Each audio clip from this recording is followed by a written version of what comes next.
السلام علیکم۔ پاکستان جغرافی چینل کی ایک نئی ویڈیو میں خوش آمدید۔ آج ہم بات کریں گے دائی آنگا مسجد کے بارے میں۔ دائی آنگا مسجد پاکستان کے صوبہ پنجاب کے شہر لاہور میں لاہور ریلوے اسٹیشن کے جنوب مشرق میں واقع ایک مسجد ہے۔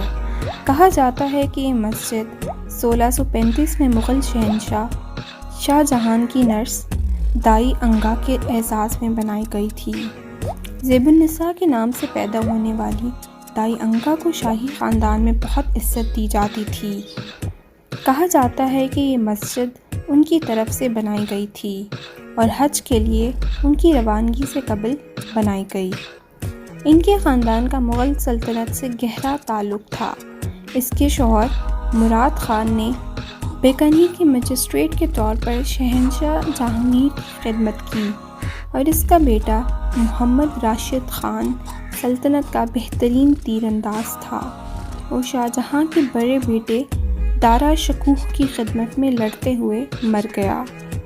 دائی آنگا کا مقبرہ گلابی باغ کے نام سے جانا جاتا ہے اور یہ بھی لاہور میں واقع ہے۔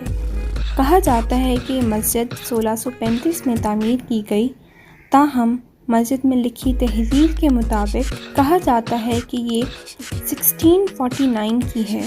سکھوں کے دور حکومت میں مسجد کو رنجیت سنگھ کے دور میں ایک فوجی میگزین کے طور پہ استعمال کیا جاتا تھا۔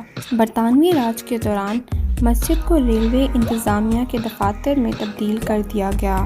مسجد کو بڑی مغل مساجد جیسے قریبی بادشاہ مسجد کے چھوٹے ورژن پر ڈیزائن کیا گیا۔ مسجد کے سامنے ایک 84 فٹ چوڑا صحن ہے، جبکہ عمارت خود 3 حصوں میں تقسیم ہے۔ مرکزی حصہ سب سے بڑا ہے اور اس کے اوپر 19 فٹ کا گنبد ہے۔ یہ 16 فٹ کے گنبد کے ساتھ 2 چھوٹے حصوں سے جڑا ہوا ہے۔ مسجد کے مرکزی حصے کو بنیادی طور پر نیلے، نارنجی اور پیلے رنگ کے کاشانی ٹائلوں سے سجایا گیا ہے۔ اندرونی حصے میں پہلے عمدہ فریسکوز بھی دکھائے گئے تھے۔ بدقسمتی سے ان کی جگہ جدید ٹائلوں نے لے لی۔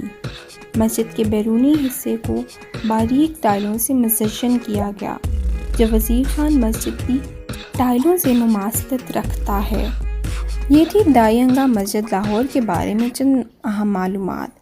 اس طرح کی مزید ویڈیوز دیکھنے کے لیے ہمارا چینل سبسکرائب کریں اور بیل آئیکن کے بٹن کو پریس کرنا نہ بھولیے گا۔ شکریہ۔